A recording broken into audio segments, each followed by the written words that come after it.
दोस्तों नमस्ते प्रणाम। मैं हूं तमरिया सूरत से अपने यूट्यूब चैनल पे आप लोग का स्वागत करती हूँ। दादी लोग का ज़माने का कजरी गीत लेके आए हैं। कैसे लगे कमेंट करके जरूर बताना। अच्छा कमेंट करना, गलत कमेंट करके मत करना। जय माता जी। उतरत आषाढ़वा हो लगत सावनमा, चला हो गई ना, हे चला हो गई ना, मोरा पिया परदेसवा चला हो गई ना, मोरा पिया परदेसवा चला हो गई ना।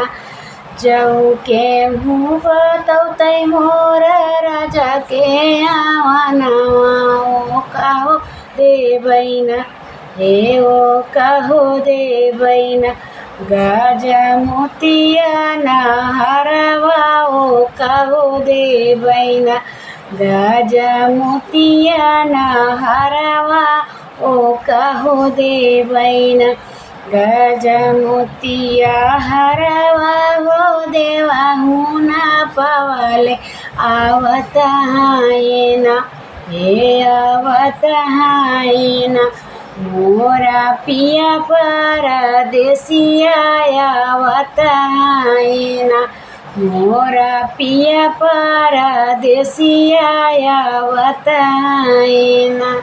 आगे आगे आवे मोरा पिया परदेसिया, पीछे से आवैना, हे पीछे से आवैना, मोरा सवती के डोलावा पीछे से आवैना, मोरा सवती के डोलावा पीछे से आवैना।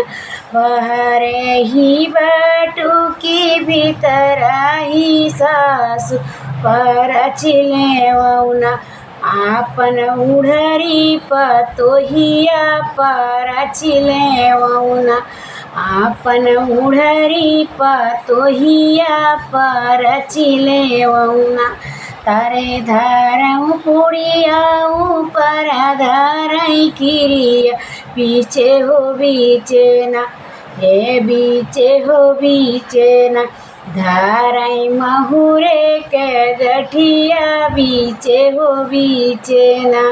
एक पूड़ी खैली दूसरा पूड़ी खैली, ए तनई मोहने ना, उनकर मुड़वा धमाकइए तनई में ना।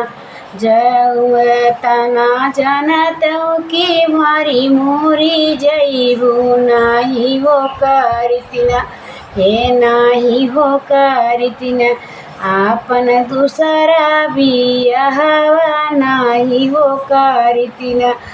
उतरत आषाढ़वा हो लगल सावनवा, चला हो गइले ना, मोरा पिया परदेसिया चला हो गइले ना।